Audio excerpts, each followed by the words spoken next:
Hello everybody and welcome back. This is Not a Pro Gardener here. We're going to be doing a little garden tool maintenance here. You don't have to do this, but we like to do this in the off season. That way everything's in tip-top shape for next year. We're going to talk about some of our favorite tools and the most used tools here. We'll show you how we maintenance them, which is pretty self-explanatory. I'm sure everybody's got their own way, but we're just going to show you how we do it. The reason that we do this is because if you don't maintenance your garden tools, they're just going to keep building up rust and they're going to deteriorate a lot faster. If you don't take care of the handles, they could deteriorate a lot faster. And I like to look at my tools as an investment. I like to look at my tools as I spent that money on it, made the investment. I would like to take care of it so I can use it later years and maybe even pass it down. I also like to think that by the look of the tools shows how you take care of your things as well. So I usually like to take care of my stuff. We're in the shed today because it's kind of cold outside. It's supposed to start raining here after a while. We're going to just do this the cheapest way we can possible without any tools besides hand tools. Because if you're a new gardener starting out and you don't have a lot of cash, you can do this with some basic tools, and I'll show you what they are. You could even reuse some old motor oil if you needed to. Alright, so first things first. We're going to talk about these 5 basic tools that they're not necessarily a necessity, but we really enjoyed using them this year and they made life a lot easier. So, we're going to start off with raised beds. The tools that I used the most were this single tine cultivator here. It's roughly about a 4-foot handle, roughly. It's shorter. I think it was probably used to pick up trash, probably on the side of the road. Stainless steel on this end. As you can see, this is starting to get weathered, so we're going to take care of that this time.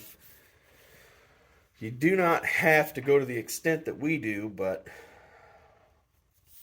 we like to go the extra mile here sometimes. But these single tine cultivators are good for weeding, and I like this shorter one for the raised bed. This is one that we pretty much exclusively use in the raised bed. Next one, this is a longer handle tool here. It's just a furrow maker there. I use this a lot whenever I can't get the wheel hoe in to make a furrow. In the raised beds, I have exclusively used this one as well. It is a very handy tool if you don't want to use your hands.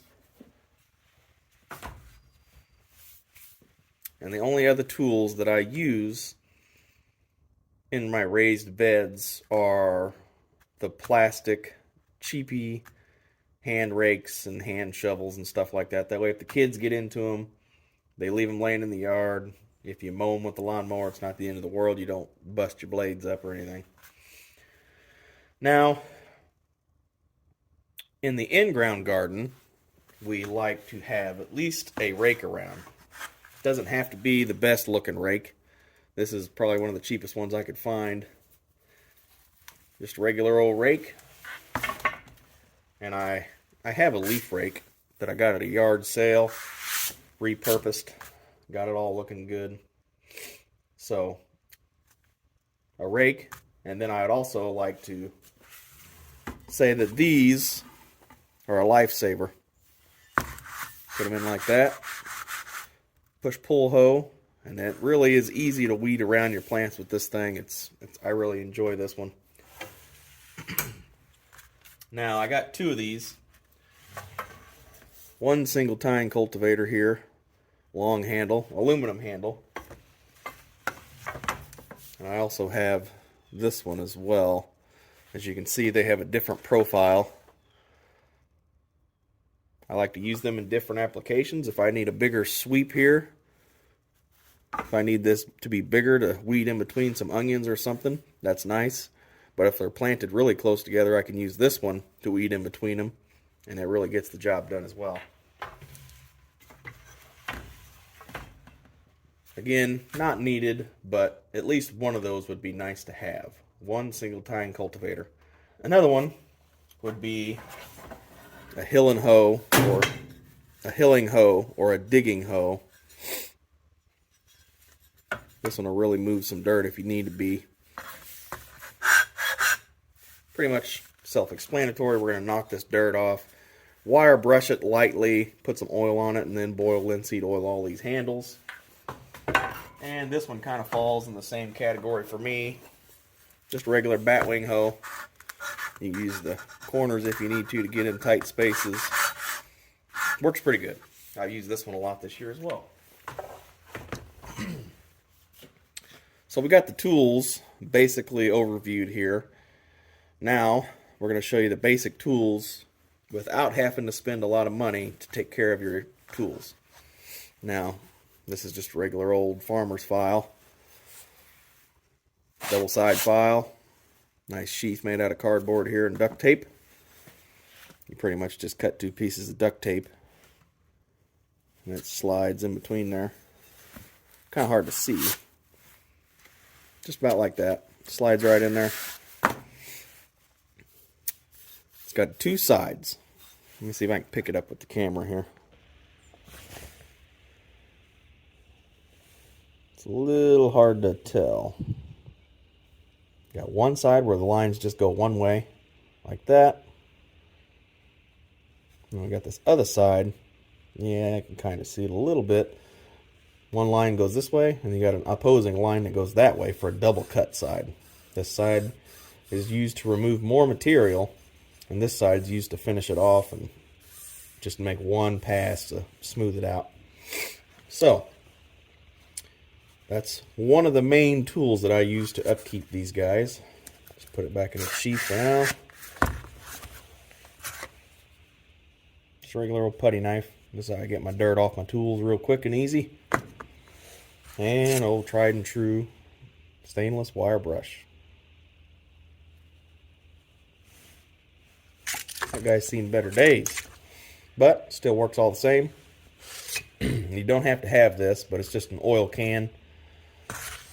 I got some old lawnmower oil in there I didn't use. And if you don't want to use the wire brush, you could just use a sanding block or make your own sanding block like I have here. Many different ways to upkeep your tools without having to spend a bunch of money. First guy on the list here, I'll just pin it down up against the board and get my wire brush. Go across it in 2 directions instead of just going all this way. Come across it this way and you'll get whatever's left over.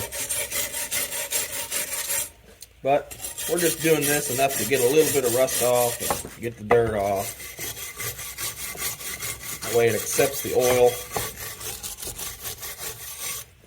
Since I don't have to shave with these tools, I'm not going to make sure they're completely sharp, but this one was only used a couple times this year, so I think that's probably sharp enough still. Now I'm just going to oil it up. Don't overdo it with this. You only need a little bit. Kind of hard to see, but just want to work it around, get everything covered up nicely. There. Tried to move the light a little bit so you guys could see a little better.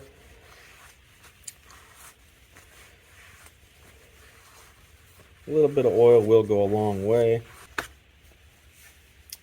Well, that one is complete. So now, this push-pull hoe. I don't think I'm going to be sharpening this one. It still seems to be pretty sharp. Just going to knock some of this dirt off, I think. Got a lot of paint on it, it's still pretty new.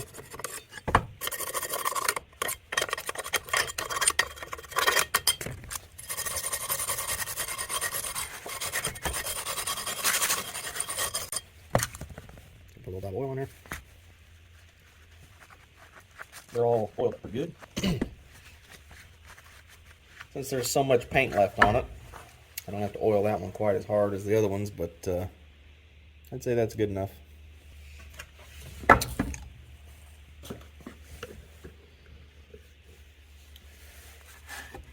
Alright. So I'll just take the wire brush for this one.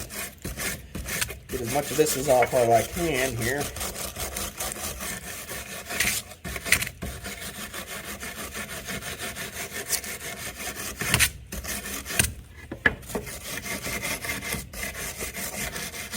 If you don't want to use these hand tools, you feel free to use your grinder or bench grinder or whatever you want to use.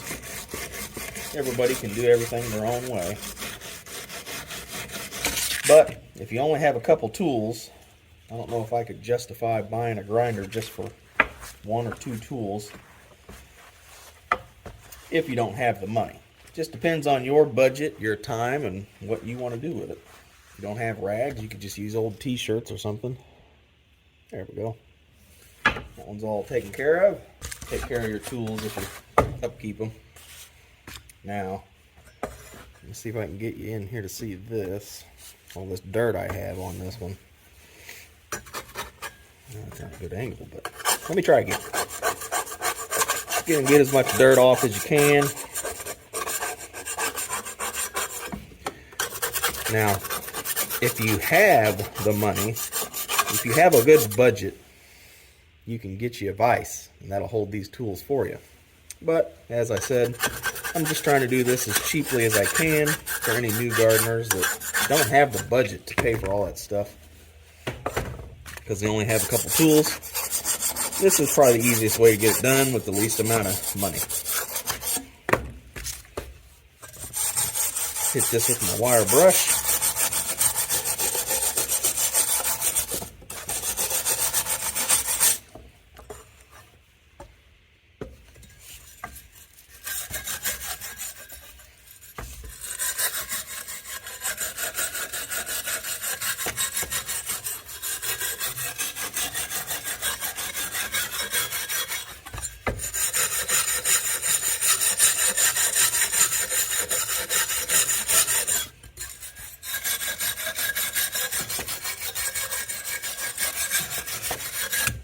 Alright, that's close enough.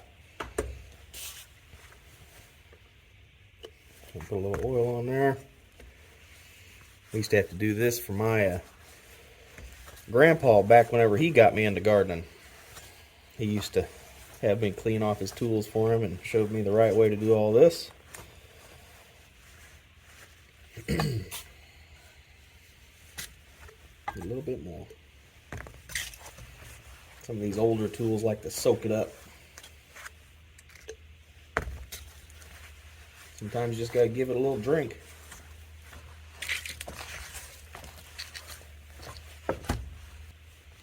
Alright.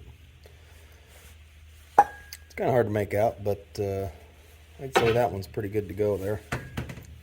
Still got some dirt back on it. Okay, so it's kind of hard to see, but I'm going to try to take you in close here and show you what I'm working with. So this still has a relatively sharp edge, and I probably wouldn't touch it in normal circumstances, but just to kind of show you, this is how we do it here. So as you can see, there's the edge right there. I'm just going to take my file, pull it out of my sheath. Since it's close to being sharp, I'm just going to use this one side with the single cut. And whenever you do this, you want to move in one single motion in this direction. You don't want to go back and forth because it'll load these teeth up with metal and it won't cut as good. So, just want to do it once in one direction.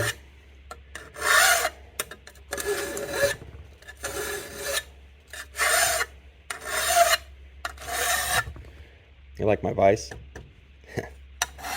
Regular old wood clamp.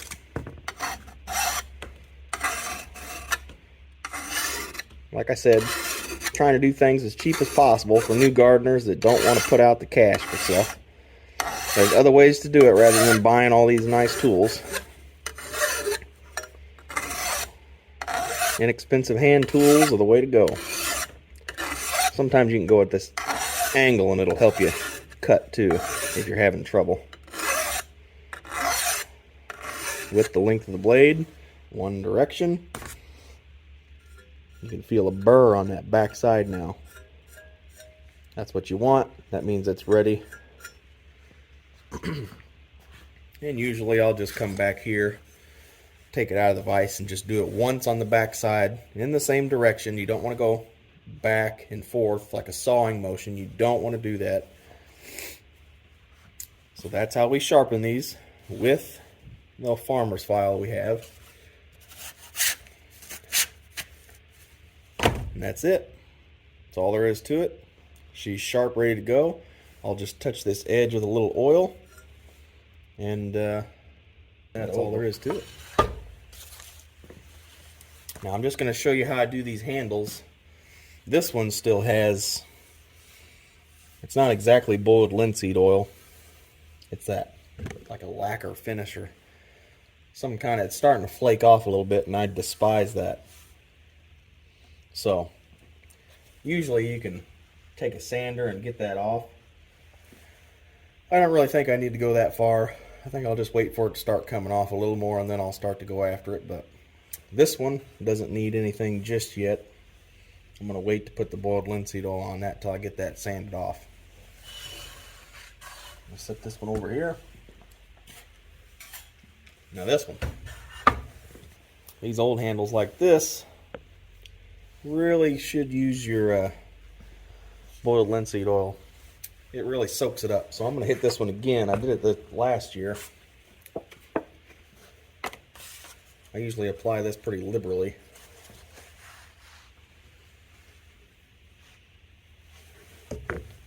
It's going to run around, but that's alright. It's going to soak it up real quick.